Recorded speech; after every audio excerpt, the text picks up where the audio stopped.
que você falou, né? Eu fico pensando o desafio que foi para eles, fora essas questões internas, mas o desafio que foi construir a fé cristã e saber o que era para ser aquilo, né? Porque hoje, vendo o que se tornou, é fácil entender que tudo tinha um propósito.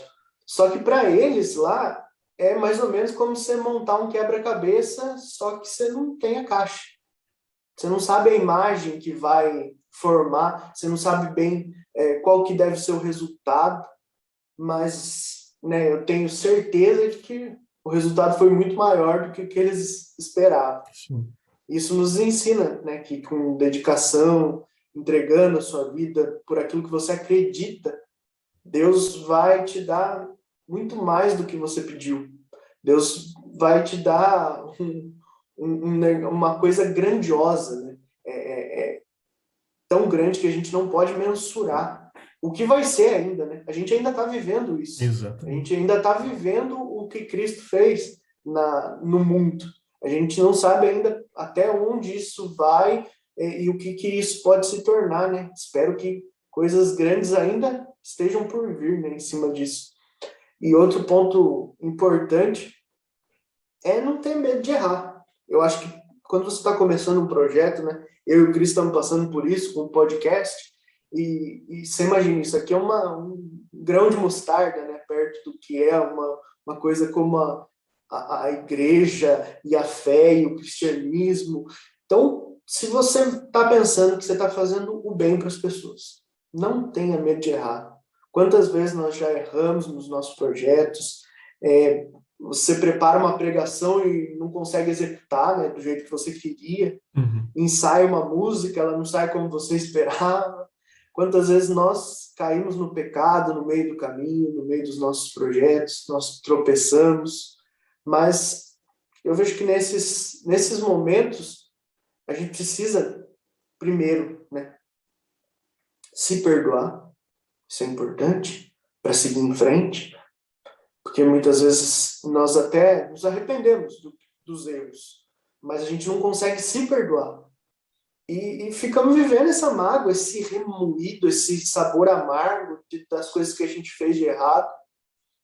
E precisamos nos libertar disso. Como Pedro se libertou disso e aí morreu, entregou sua vida, né, crucificado de ponta cabeça, como dizem, né, os historiadores, Uhum. isso é se entregar. E falar assim, ó, eu pisei na bola, mas agora a minha vida é tua.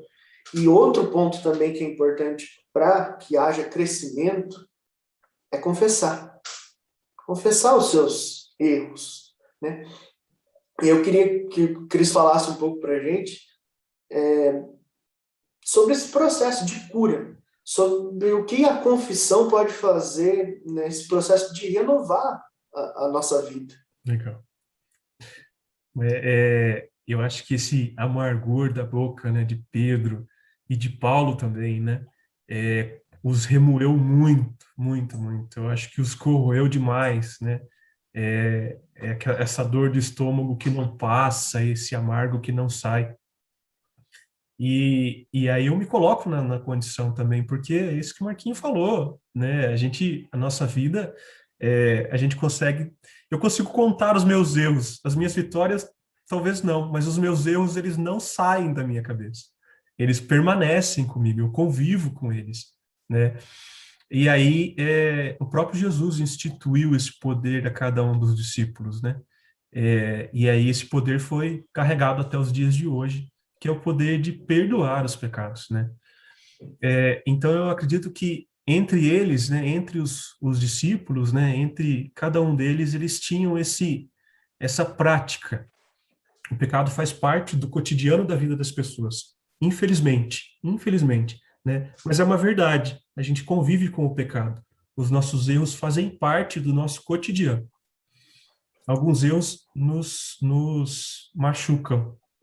E aí a importância de que você, primeiro, antes de você se confessar, entender o poder dele, entender o poder da confissão. Ele tem esse poder de tirar essa culpa que você carrega. Não há necessidade de caminhar com essa culpa, né? tenha, né, a ciência de que a confissão pode resolver esse problema e que você pode continuar caminhando sem carregar o tamanho dessa culpa. Se confesse, se confesse. Eu acredito que essa é uma dica importantíssima para mim também, tá? É para todos os que estão nos escutando, mas é para mim também. E aí, quando a gente fala em voz alta, a gente fala para a gente escutar. A gente fala para a gente seguir esse conselho, né? Não precisa carregar todas essas culpas, não.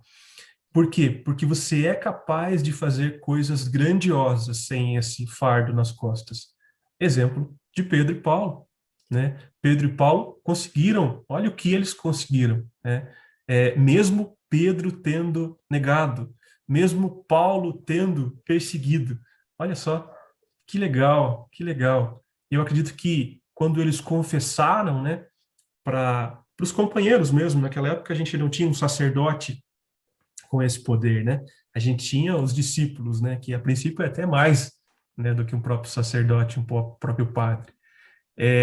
Eles tinham aí, entre eles, o poder de perdoar os pecados.